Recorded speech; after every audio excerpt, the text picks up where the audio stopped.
ಖಂಡಿತವಾಗ್ಲೂ. ಈಗ ಈ mobile addiction, internet addiction, pornography addiction ಭಾಳಷ್ಟು ಜನಕ್ಕೆ ಅದಿಲ್ಲದೆ ಇದ್ದರೆ ಈಗ ಅದನ್ನು ನೋಡೋದ್ರಿಂದನೇ ಹಸ್ತಮೈಥುನ ಮಾಡ್ಕೊಳ್ಳೋದಾಗಲಿ, ಹಸ್ತಮೈಥುನಕ್ಕೆ ಮಾಸ್ಟರ್ಬೇಷನ್ ಅಡಿಕ್ಷನ್ ಆಗೋವಂಥದ್ದಾಗಲಿ, ಅದಿಲ್ಲದೆ ಇದ್ದರೆ ಉದ್ರೇಕ ಬರೋದೇ ಇಲ್ಲ, ನಿದ್ದೆ ಬರೋದೇ ಇಲ್ಲ ಅನ್ನೋದು, ಈ ಥರ ಬಹಳಷ್ಟು ಜನ ಅದನ್ನು ಅನುಭವಿಸ್ತಾ ಇದ್ದಾರೆ. ಅದ್ರ ಜೊತೆಗೆ ಏನಾಗುತ್ತೆ, ಇನ್ನೂ ಗಂಡ ಹೆಂಡತಿ ಮಧ್ಯೆನೂ ಕೂಡ ಎಷ್ಟೋ ಜನಕ್ಕೆ ಅದನ್ನು ತೊಂದರೆ ಉಂಟು ಮಾಡ್ತಾ ಇದೆ. ನನ್ನ ಹೆಂಡತಿ ಹೀಗೆ ಇರಬೇಕು, ಅದರೊಳಗಿರೋ ಥರ ಬಿಹೇವ್ ಮಾಡಬೇಕು, ಆ ಥರ ತನಗೆ ಇಷ್ಟವಾಗೋ ರೀತಿಯಲ್ಲಿ ಈ ರೀತಿ ಎಲ್ಲ ಮಾಡಬೇಕು, ಅವಳ ಮೇಲೆ ಕೂಡ ಕೆಲವರಲ್ಲಿ ಒತ್ತಡ ಆಗ್ತಾ ಇದೆ. ಅದೇ ರೀತಿ ಹೆಂಗಸರಲ್ಲೂ ಕೂಡ ಈ ಪೋರ್ನೋಗ್ರಫಿ ಇದನ್ನೆಲ್ಲ ನೋಡಿದಾಗ ಏನಾಗಿರುತ್ತೆ, ನನ್ನ ಗಂಡ ಈ ರೀತಿ ಇಲ್ಲ, ಅವರ ಜನನಾಂಗದ ಗಾತ್ರ ಈ ಥರ ಇಲ್ಲ, ಅಥವಾ ಅವ್ರು ಇಷ್ಟೊತ್ತು ತನಕ ಸಂಭೋಗ ಮಾಡಲ್ಲ, ಇದೆಲ್ಲ ಒಂದು ಅನ್ರಿಯಲಿಸ್ಟಿಕ್ ಎಕ್ಸ್ಪೆಕ್ಟೇಷನ್ ಅಂತ. ಒಂಥರ ಅವರು ನಿರೀಕ್ಷೆನೇ ಕೂಡ ಸರಿ ಇರೋದಿಲ್ಲ.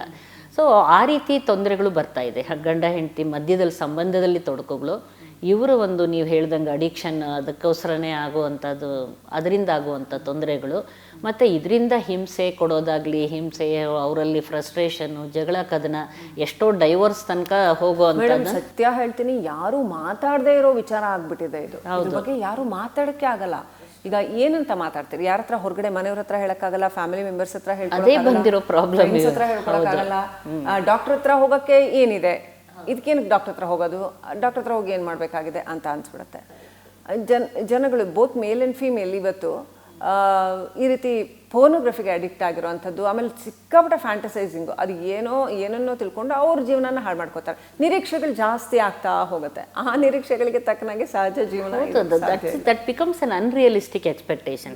ಯಾವುದೇ ರೀತಿ ಈಗ ನಾವು ನಿಜ ಜೀವನ ಹೇಗಿದೆ, ರಿಯಾಲಿಟಿ ಏನಿದೆ, ವಾಸ್ತವಕ್ಕೆ ನಾವು ಫಸ್ಟು ತಿಳ್ಕೊಳ್ಬೇಕಾಗಿದೆ. ವಾಸ್ತವ ಏನು, ನಾವು ಎಷ್ಟು ಮಾಡಬೇಕು.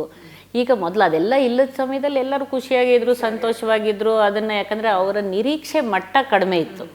ಇವಾಗ ನಿರೀಕ್ಷೆ ಮಟ್ಟನೇ ತುಂಬ ಜಾಸ್ತಿ ಇದೆ, ಅದನ್ನು ತಲುಪೋದಕ್ಕಾಗೋದಿಲ್ಲ. ಆದ್ದರಿಂದ ವೈಜ್ಞಾನಿಕವಾಗಿ ಏನು ಹೇಳುತ್ತೆ, ಅಥವಾ ನೀವು ವೈದ್ಯಕೀಯವಾಗಿ ಏನು ಹೇಳುತ್ತೆ, ಯಾವುದು ಸರಿ ಯಾವುದು ತಪ್ಪು, ಫಸ್ಟ್ ಜನಸಾಮಾನ್ಯರಿಗೆ ಅರ್ಥ ಆಗ್ಬೋದು. ಈ ಪೋರ್ನೋಗ್ರಫಿ ಅಥವಾ ಅದೆಲ್ಲ ಕೆಲವರಲ್ಲಿ ಏನಾಗುತ್ತೆ, ಅದನ್ನು ಬರೀ ಒಂದು ಉದ್ರೇಕಕ್ಕೋಸ್ಕರವಾಗಿ, ಅದನ್ನು ಅವ್ರ ಉದ್ರೇಕ ಬರೋಕ್ಕೆ ಅಥವಾ ಅವ್ರ ಸಂಭೋಗ ಕ್ರಿಯೆ ನಡೆಸೋದಕ್ಕೆ ಅದಕ್ಕೋಸ್ಕರವಾಗಿ ಅಷ್ಟರ ಮಟ್ಟದಲ್ಲೇ ಇದ್ರೂ ಪರವಾಗಿಲ್ಲ.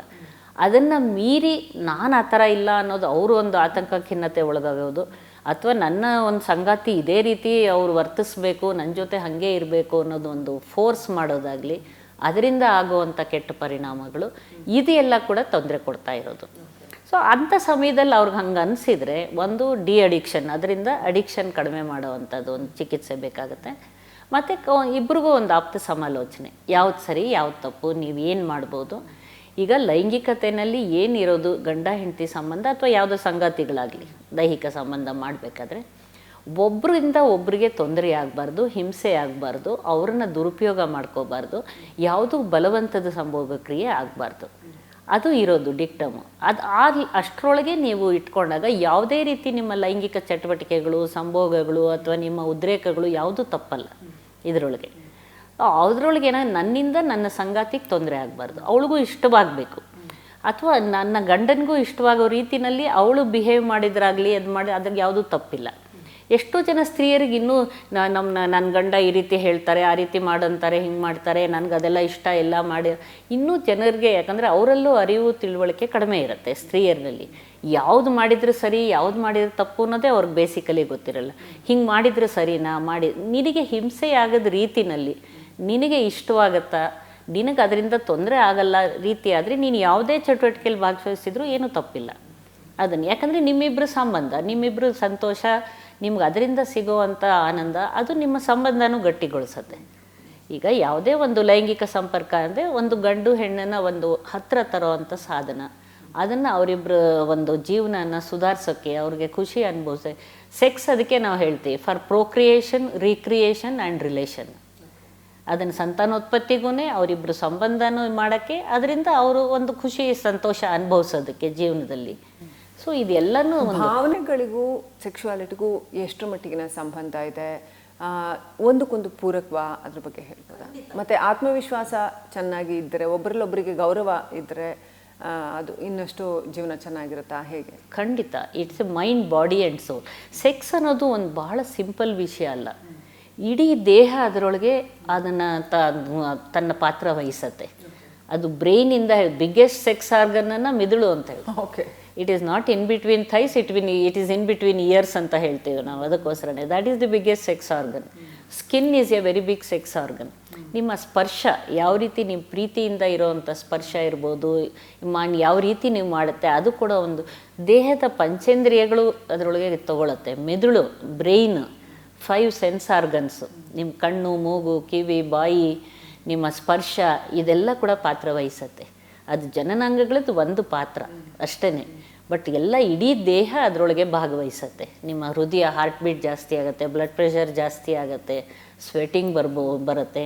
ನಿಮ್ಮ ಭಾವನೆಗಳು, ಒಂದು ಎಮೋಷನ್ ಒಬ್ಬರಿಂದ ಒಬ್ಬರಿಗೆ ಹತ್ತಿರ ತರೋದಕ್ಕೆ ನಿಮ್ಮ ಭಾವನೆಗಳು, ಪ್ರೀತಿ ಭಾವನೆ, ಆ ಸಮಯದಲ್ಲಿ ಅಲ್ಲಿ ಬರೋ ಅಂಥ ನೀವು ಸೆಕ್ಸ್ ಮಾಡಬೇಕಾದ್ರೆ ಹಲವಾರು ಹಾರ್ಮೋನ್ಸುಗಳು ಕೂಡ ದೇಹದಲ್ಲಿ ಅದನ್ನು ಪಾತ್ರ ವಹಿಸ್ತಾ ಇರುತ್ತೆ.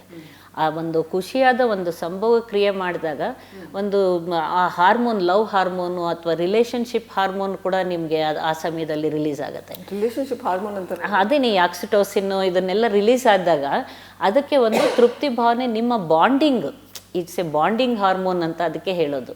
ಆ ಸಮಯದಲ್ಲಿ ಒಬ್ರನ್ನೊಬ್ರು ತುಂಬ ಜೊತೆಯಾಗಿರಬೇಕು, ನಾವು ಇಬ್ಬರು ಒಂದಾಗಿದ್ದೀವಿ ಅನ್ನೋ ಆ ಭಾವನೆಗಳು ಬರೆಸೋ ಅಂಥದ್ದು.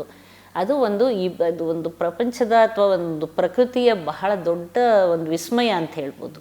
ಈ ಒಂದು ಇದರದ್ದು ಸರಿಯಾದ ಒಂದು ವ್ಯಾಲ್ಯೂ ಬೇಸ್ಡ್ ಸೆಕ್ಷುಯಾಲಿಟಿ ಅಂತ, ಮೌಲ್ಯಾಧಾರಿತ ಲೈಂಗಿಕತೆ, ಒಬ್ರಿಗೊಬ್ರು ಹಿಂಸೆ ಆಗದ ರೀತಿನಲ್ಲಿರುವಂಥ ಲೈಂಗಿಕತೆ, ಅದನ್ನೇ ನಾವು ಸೆಕ್ಷುವಲ್ ರೈಟ್ಸಲ್ಲಿ ನಾವು ಅದನ್ನೇ ಹೇಳ್ತೀವಿ. ಲೈಂಗಿಕತೆಗೆ ಸಂಬಂಧಪಟ್ಟ ಈ ಒಂದು ಹಕ್ಕುಗಳಿದೆಯಲ್ಲ, ಅದನ್ನು ತಿಳ್ಕೊಂಡಾಗ ಯಾವ ರೀತಿ ಒಬ್ರಿಗೊಬ್ರಿಗೆ ತೊಂದರೆ ಆಗದ ರೀತಿಯಲ್ಲಿ ನಿಮ್ಮ ಒಂದು ಸುಖ ಜೀವನ ಸಾಗಿಸ್ಬೇಕು ಅಂತ ಇದನ್ನು ತಿಳಿಸ್ಕೊಳ್ಳಿ. ಇದನ್ನೇ ಜನರಿಗೆ ಒಂದು ಸರಿಯಾದ ಲೈಂಗಿಕ ಶಿಕ್ಷಣ ಎಲ್ಲ ವಯಸ್ಸಲ್ಲೂ ಬೇಕು, ಬರೀ ಸ್ಕೂಲ್ ಹುಡುಗರಿಗೆ ಇವ್ರಿಗೆ ಅಂತಲ್ಲ. ಅದು ಗಂಡು ಹೆಣ್ಣು ಒಂದು ದಂಪತಿಗಳಿಗೆ ಬೇಕು, ಇಳಿ ವಯಸ್ಸಿನಲ್ಲಿ ಬೇಕು. ಈಗ ಇಳಿ ವಯಸ್ಸಿನಲ್ಲಿ ಅಂದರೆ ಲೈಂಗಿಕತೆ ಅಂದ್ರೇ ಎಷ್ಟೋ ಒಂದು ಮೂಗು ಮುರಿಯೋ ಅಂಥ ಸಂದರ್ಭ.